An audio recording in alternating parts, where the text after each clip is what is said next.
Everyone, welcome to the video. So आज हम normal distribution के एमजीएफ निकालने वाले हैं। ये इजी होगा, सिंपल होगा, ये तो पता नहीं, बट ऑब्वियसली इजी होगा। तो मैं आपके लिए बहुत आसान बनाने वाली हूँ इस चीज़ को। तो स्टार्ट करते हैं। तो एमजीएफ होने वाला है इस बार नॉर्मल डिस्ट्रीब्यूशन का। तो आप सबको अब तक तो पता चल गया होगा, ई की पावर टी एक्स लिखते हैं एमजीएफ के लिए, और 0 से लेकर इन्फिनिट तक लिमिट होती है। और एफ एक्स की वैल्यू जो मैं ऑलरेडी बता चुकी हूँ, अब तक तो याद ही हो गई होगी, नहीं हो तो कोई बात नहीं, मैं फिर से लिख दूँगी आपके लिए। तो एफ एक्स जो होता है वो आता है 1/σ/2π और ई के पावर -12 और x minus mu upon sigma का होल स्क्वायर। ठीक है, तो यस, तो ये आपके एफ एक्स की वैल्यू है। अब आपको इसको सब्स्टिट्यूट करना है और कुछ नहीं है इसमें। ई की पावर टी एक्स, जो कुछ समझ में नहीं आया प्लीज़ मुझे बता देना, मैं आपको सब क्लियर कर दूँगी। ओके, तो आपको यहाँ पर कुछ चीज़ें समझ आ रही होंगी, जैसे ये कांस्टेंट है तो बाहर निकाल लेना है इसको। तो 1/σ/2π जो है कांस्टेंट की तरह बाहर निकाल लिया है, और ई की पावर टी एक्स इंटू ई की पावर -12 एक्स माइनस म्यू और सिग्मा का होल स्क्वायर। और एज़ यूजुअल मैं फिर से वो चीज़ भूल गई हूँ, D x. Yes, sorry guys, मेरे साथ पता नहीं क्या होता है, आई डोंट नो। तो अब आपको यहाँ पर सिमिलरली जैसे वेरिएंस में निकाला था, लेट करने पड़ेंगे चीज़ें। तो let X minus mu upon sigma को कुछ भी लेट कर सकते हैं, A B C D F G, जो भी समझ में आ रहा है आपको। तो यहाँ से x की वैल्यू निकालो, तो सिग्मा z प्लस म्यू आ गया।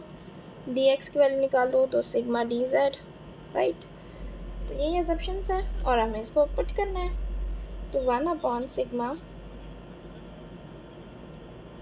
0 से लेकर इन्फिनिटी e की पावर t है यहाँ पर। अब x यहाँ पर क्या है, ये sigma z plus mu E की पावर -12, इसकी जगह z² सिग्मा dz। ओके, तो 1/σ, मैं सिग्मा बाहर ले रही हूँ, मैं आपको बता दूँ ये वाला। ठीक है, तो ये इसको बाहर ले लेंगे तो ये कैंसिल आउट हो जाएगा। ई की पावर dz, अब इसके अंदर मल्टीप्लाई कर रही हूँ मैं इन चीज़ों को। t सिग्मा z, ध्यान से करना, गलती हो सकती है, हाफ dz। ठीक है, तो अब अपन को यहाँ पर ये चीज़ देखना है कि चीज़ देख सकते हो, ये z यहाँ पर भी कॉमन है, यहाँ पर भी, बट ये नहीं है। और वैसे भी हमें इसको तो बाहर भी लिखना है, कांस्टेंट है ना, तो इसको अलग करके लिख सकते हैं। तो इसको ऐसे लिख सकते हैं 1/π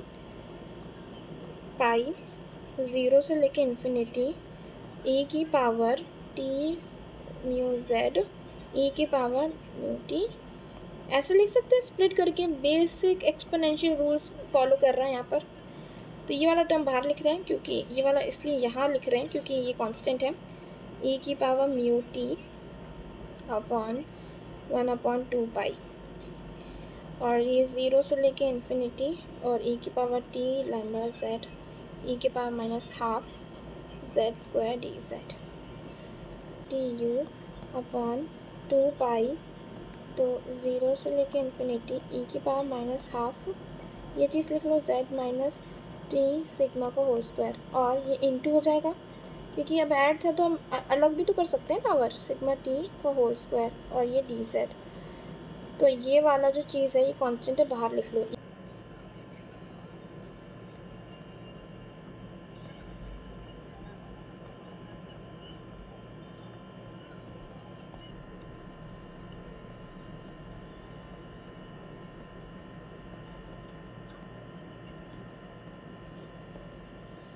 ओके, भी वैल्यू लिख सकते हो, √2π इस वाली चीज़ की वैल्यू।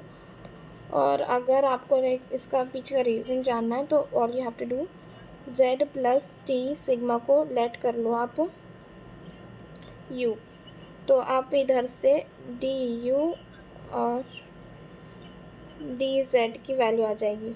ठीक है, तो e की पावर -12 आपने ये वाली जगह पर पूरा का पूरा ये आपने यू लेट कर लिया, यू स्क्वायर और डी जेड और डी यू हो गया।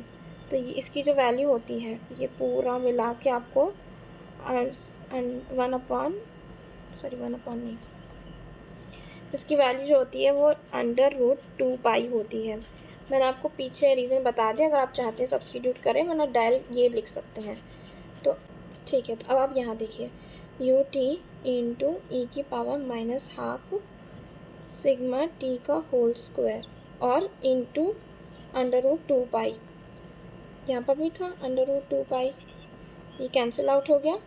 तो ये जो आपका आया है ये आपका mgf आया है।